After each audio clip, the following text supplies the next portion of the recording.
안녕하세요. 오늘 여러분과 함께 흥미로운 자료 속으로 한번 깊이 들어가 볼 시간입니다. 이번에는 전기기능사 AI 학습 노트라는 제목이 붙은 블로그 게시물인데요. 이걸 중심으로 좀 자세히 살펴보려고 합니다. 이 자료가요, 아주 구체적인 질문 하나를 딱 던지고 시작해요. 어떤 전기 회로 그림을 보여주면서 자, 이 회로에서 검육의 지시가 0일 때 저항 X는 몇 옴일까요? 이렇게 묻고 있습니다. 선택지도 있어요. 10옴, 40옴, 100옴, 그리고 400옴. 오늘 저희 목표는요, 단순히 자료에서는 이제 400옴이라고 나와 있는데 이 값만 딱 확인하는 게 아니고요.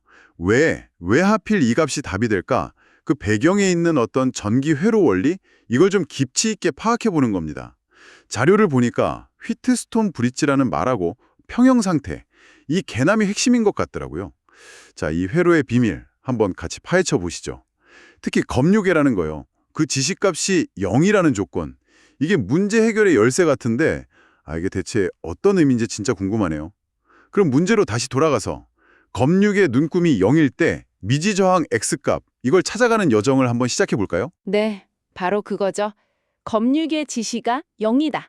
여기서 모든 이야기가 시작됩니다. 자료에서도 설명하듯이 이 상황은 이제 휘트스톤 브릿지라고 부르는 특정 회로가 평형 상태에 딱 도달했다. 이걸 의미해요. 그 검유계라는 건 아주 미세한 전류 흐름, 그 방향까지도 감지하는 장치거든요. 근데 이게 0을 가리킨다는 건 정말 말 그대로예요. 그 검유계가 연결된 양쪽 지점 사이에는 전류가 전혀 흐르지 않는다. 이런 뜻입니다. 전류가 흐르지 않는다. 잠깐만요. 그럼 그 말은 그 두 지점 사이에 전기를 이렇게 밀어주는 힘의 차이 있잖아요. 전위차 혹은 전압차라고 하는 거예요. 그게 전혀 없다. 이렇게 봐도 되는 건가요? 네, 정확합니다. 전류라는 게 원래 전위가 높은 데서 낮은 데로 흐르잖아요. 근데 두 지점의 전위가 똑같다면 전류가 흐를 이유가 없는 거죠. 휘트스톤 브리지는 보통 저항 4개를 마름모, 그러니까 다이아몬드 형태로 연결한 회로를 생각하시면 좀 쉬울 거예요. 전원 공급 장치는 마주보는 두 꼭지점에 연결하고 검유계는 나머지 두 꼭지점 사이에 딱 연결하는 거죠. 네 개의 저항이 다이아몬드 모양이고 검유계가 그 사이를 이렇게 가로지르는 모습. 네네. 그러면 이 회로가 평형 상태를 이룬다. 이게 구체적으로 저항 X값을 찾는 거랑 어떻게 연결이 되는 건가요? 그냥 전류가 안 흐른다. 이 사실만 가지고 값을 딱 알 수 있는 건가요? 바로 그 지점이 이 회로의 핵심 원리입니다. 휘트스톤 브리지가 평형 상태, 즉 검유계의 전류가 0인 상태가 되면요. 그 4개의 저항값들 사이에 아주 규칙적인 수학적인 관계가 성립해요. 보통 이제 마주보는 위치에 있는 저항의 곱이 서로 같아지게 됩니다. 예를 들면 그 다이아몬드 형태에서 서로 마주보는 저항을 각각 R1이랑 X라고 하고 다른 한 쌍을 R2랑 R3라고 하면요. 평형 상태에서는 R1 곱하기 X, 이게 R2 곱하기 R3와 같아지는 관계. 그러니까 R1X 이퀄 R2 R3라는 비례식이 성립하는 거죠. 와, 그렇군요. 그러니까 이 검육의 눈금이 0이라는 게 사실은 눈에 안 보이는 그 네 저항 사이에 R1X는 R2, R3라는 수학적 균형이 정확히 맞아떨어졌다. 이런 신호인 셈이네요. 그래서 만약에 R1, R2, R3 값을 안다면 이 간단한 등식 풀어서 미지 저항 X값을 정확하게 계산할 수 있다. 이런 거군요. 그래서 이 자료에서도 다른 저항값들은 안 나왔지만 평행 상태에서 X는 400옴이다. 이렇게 결론을 내릴 수 있었던 거네요. 맞습니다. 이 블로그 게시물 자체에는 R1, R2, R3에 해당하는 구체적인 저항값이 나와 있진 않아요. 하지만 평형 상태라는 조건, 그리고 그 결과로 X가 400옴이 된다는 사실은 명확히 제시하고 있죠. 이건 분명 문제 회로도에 표시되었을 다른 세 저항값을 가지고 방금 말씀드린 R1, X는 R2, R3 공식을 적용해서 계산된 결과일 겁니다. 네, 여기서 한 가지 궁금한 게 생겼어요.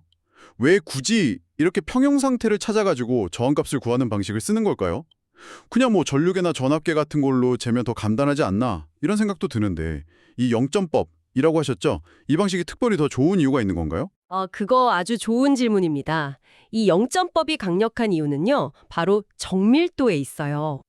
우리가 보통 전류계나 전압계로 어떤 값을 직접 이렇게 읽으려고 하면 그 계측기 자체에 눈금 오차도 있을 수 있고 내부 저항도 있고 또 측정 환경의 어떤 미세한 변화 같은 게 다 측정값에 영향을 줄 수 있거든요. 그런데 영점법은 어떤 구체적인 값을 읽는 게 아니라 전류가 영우되는 지점, 즉 평형점을 찾는 데 집중하는 방식이에요. 비유를 하자면 저울로 물건 무게 잴 때 눈금 읽는 방식하고요. 이미 정확한 무게를 아는 여러 추 있잖아요. 분동. 그걸 써서 저울 양팔이 정확히 수평을 이루는 지점을 찾는 방식의 차이랄까요? 수평이 딱 맞는 순간, 즉 0이 되는 순간을 찾는 게 훨씬 더 정밀한 기준이 될 수 있다는 거죠.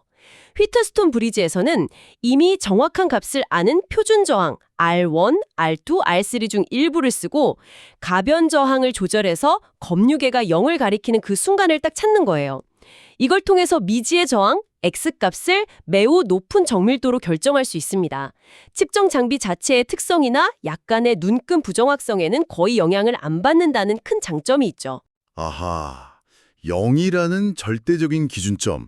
이걸 이용하니까 측정 오차 영향을 확 줄일 수 있다 이런 거군요. 말씀하신 비유, 시소 양쪽에 정확히 같은 무게 올려서 완벽하게 수평 이루는 순간 찾는 거. 아, 그거 정말 이해가 잘 되네요. 그래서 정밀 측정이 중요한 실험실이나 산업 현장 이런 데서 이 원리가 아주 유용하게 쓰이는 거군요. 아, 그러고 보니 이 블로그 게시물에 참고 자료로 링크가 여러 개 있었어요. 자바랩 같은 온라인 시뮬레이터도 있고 대학 강의 노트, KOCW도 있고 또 다른 블로그 글들, 전기기사, 전기산업기사 회로 이론, 키르이호프 법칙 및 평형 조건 이런 거요. 그리고 이 글 자체가 전기기능사 AI 학습 노트 카테고리에 있는 걸 보면 이 휘트스톤 브릿지 개념이 그냥 이론이 아니라 실제 전기 관련 자격증 시험이나 학부 교육 과정에서도 상당히 중요하게 다뤄진다. 이렇게 봐도 되겠죠? 네, 그럼요. 전기기능사, 전기기사, 전기산업기사 이런 자격증 시험에서는 휘트스톤 브릿지 평형 조건을 이용한 문제 해결이 뭐랄까 단골 출제 유형 중 하나예요. 왜냐하면 이 개념 자체가 전위차, 전류 흐름, 저항의 비례관계 같은 전기 회로의 아주 기본적인 원리들을 잘 이해하고 있는지 종합적으로 평가하기에 참 좋거든요. 그냥 공식만 외우는 게 아니라 왜 평형 상태에서 전류가 안 흐르지? 아, 전위차가 0이니까. 평형 조건은 뭐지? 마주보는 저항 곱이 같다. 이런 걸 제대로 이해하고 적용할 수 있냐? 이걸 묻는 거죠.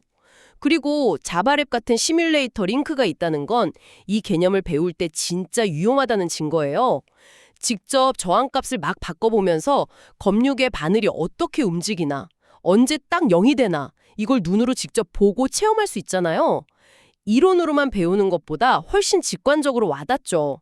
또 KOCW 강의 노트가 언급된 건 대학의 전기전자공학 관련 학과에서도 이 원리를 기초적이면서도 아주 중요하게 가르친다는 걸 보여주는 거고요. 자격증 시험에 자주 나온다니, 와, 이거 공부하시는 분들한테는 오늘 저희 얘기가 더 중요하게 들리겠는데요. 기본적인 원리를 묻는 문제도 그렇지만 혹시 실제 실험 상황에서는 좀 더 고려해야 할 점, 오차 요인 같은 것도 있을까요? 예를 들면 저항에 전류 흐르면 열 나잖아요. 그럼 저항과 변할 수도 있을 것 같은데. 네, 맞아요. 실제 정밀한 실험에서는 그런 부분까지 다 고려해야 합니다. 저항체라는 게 온도에 따라서 저항값이 미세하게 변하는 온도 계수라는 걸 가지고 있어요. 그래서 큰 전류가 흐르거나 좀 오랫동안 측정하면 저항체 자체에서 열이 발생하잖아요. 줄발열이라고 하죠. 그것 때문에 저항값이 변해서 평형점이 달라질 수도 있습니다. 또 전선이나 접점 부분의 저항, 그러니까 접촉 저항 같은 것도 무시 못할 오차 요인이 될 수 있고요. 하지만 아까 말씀드린 것처럼 휘트스톤 브리지의 영점법은 측정값 자체를 읽는 방식에 비해서는 이런 외부 요인이나 계측기 내부 저항 영향에서 비교적 자유롭다는 장점이 있어요. 물론 최고 수준의 정밀도를 원한다면 온도 제어 환경을 만들거나 접촉 저항을 최소화하는 특수한 연결 방법을 쓰는 등 추가적인 노력이 필요하긴 합니다. 그렇군요. 기본적인 원리는 되게 간단해 보이는데 실제 응용에서는 고려할 게 더 많네요. 그러면 이 휘트스톤 브릿지 원리가요, 단순히 저항값 재는 거 말고 다른 분야에도 혹시 응용될 수 있나요? 아, 그럼요. 휘트스톤 브리지 원리는 정말 다양하게 응용됩니다. 대표적인 예가 스트레인 게이지를 이용한 측정이에요. 스트레인 게이지라는 게 물체에 힘이 가해져서 변형이 생기면 전기 저항값이 변하는 센서거든요. 이 아주 미세한 저항값 변화를 감지하려고 휘트스톤 브리지 회로를 주로 씁니다. 브리지를 평형 상태에 가깝게 맞춰놓고요. 힘이 가해져서 스트레인 게이지 저항값이 변하면 브리지 평형이 깨지겠죠. 그때 검유계 대신 연결된 전압계에 작은 전압이 나타나는 거예요. 이 전압 크기를 재서 물체에 가해진 힘이나 변형률을 알아내는 거죠. 뭐 다리의 하중 측정이나 저울, 압력 센서 이런 많은 분야에서 이 원리가 쓰이고 있어요. 온도 센서, 예를 들면 서미스터 같은 거나 빛 센서, 포토레지스터처럼 환경 변화에 따라 저항값이 변하는 소자를 이용한 측정 시스템에도 휘트스톤 브리지 회로가 널리 쓰입니다. 그러니까 어떤 물리량의 변화를 저항값 변화로 바꿀 수만 있다면 휘트스톤 브리지를 써서 그 변화를 정밀하게 감지하고 측정할 가능성이 열리는 셈이죠. 와, 그냥 저항 측정 회로인 줄만 알았는데 힘, 압력, 온도 같은 다양한 물리량을 재는 센서 기술의 핵심 원리로도 쓰인다니 이거 정말 흥미롭네요. 평형 상태에서 벗어나는 정도, 그걸 측정해서 다른 정보를 얻는다. 이런 아이디어군요. 네. 자, 그러면 오늘 나눈 이야기들 한번 정리해볼까요? 저희가 전기기능사 AI 학습 노트라는 블로그 자료에 나온 휘트스톤 브리지 회로 문제를 통해서 중요한 원리들을 살펴봤습니다. 핵심은 검력의 지시가 0이다. 이건 회로가 평형 상태에 도달했다는 뜻이고 이때는 마주보는 저항의 곱이 같아진다. R1X는 R2R3. 이 비례 관계가 성립한다는 거였죠. 네, 그리고 바로 이 평형 상태라는 명확한 기준점을 이용하는 영점법 덕분에 미지 저항 X값을 아주 정밀하게 측정할 수 있다는 점, 그리고 이 원리가 단순히 문제풀이를 넘어서 전기 기초교육이나 자격증 시험, 더 나아가서는 정밀 계측, 센서 기술 같은 실제 산업 현장에서도 중요하게 활용된다는 점을 확인했습니다. 자료에 링크된 여러 참고 자료들이 그 중요성을 딱 뒷받침해주고 있었고요. 오늘 살펴본 자료는 정말 철저하게 검육의 지시가 0일 때, 즉 평형 상태에 초점을 맞췄잖아요. 그래서 마지막으로 한 가지 더 생각해 볼 만한 질문을 던져보고 싶네요. 만약 검육의 지시가 0이 아니라면, 즉 휘트스톤 브리지가 불평형 상태일 때는 그럼 어떻게 될까요? 그 상태는 우리한테 어떤 정보를 줄 수 있을까요? 예를 들어서 검육에 전류가 흐른다면 그 전류의 방향 같은 거요.